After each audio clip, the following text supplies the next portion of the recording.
Nalepoi atejo mikingua. Yo mafans, sanda super masalang poki mko wazima niko na habari mzuri sana. Nimeshukuru nilishinda tuzo juzi ya award ya Olosho Award. Ilikuwa Carnival Nairobi. Sikuwa lakini nilishukuru Mungu, nilisikia, niliona. Na nilitumia clip na nashukuru sana Olosho Award. Na nashukuru sana my team. Na nashukuru sana fans wangu wote kwa kunipigia kura. By the way, nimekuja ku notice kila mwaka lazima nichukue tuzo moja. Ni heshima kubwa sana because nafanya kazi nzuri. Nimeanza niko na miaka hizo 2 back to back songs. Mwaka jana nimechukua tuzo ya Nanare.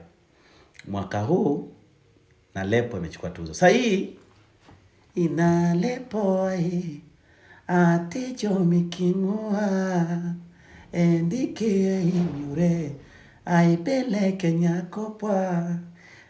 Hii sasa imechukua tuzo mwaka huu, wimbo bora wa secular songs wa mwaka. Maana yake ni msanii bora alofanya ngoma ya secular wa mwaka ni mimi. Nashukuru sana Olosho, nashukuru my fans.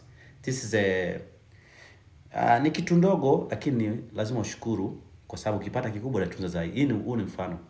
Miaka 2 tuzo 2. So naonyesha nafanya kazi mzuri sana. My fans wangu na support sana. So thank you so much my fans for the love. This is one of the gift I have for Olosho. Na appreciate sana. Olosho ni wa team, watu wote. Watu wote walonivotia. God bless you guys. Muendelee kusupport muziki mzuri. Na I promise huu mwaka unaokuja mambo ni makubwa sana. Na I promise kama tumechukua hii, tutachukua hadi tuzo za wasanii wakubwa hizo. Tutaingizwa hadi kwenye Grammy, kwa BET.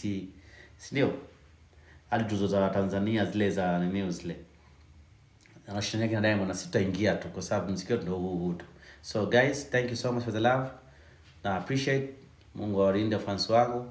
Mungu alinde Olosho, atuongoze. Mungu alinde muziki wetu wa music.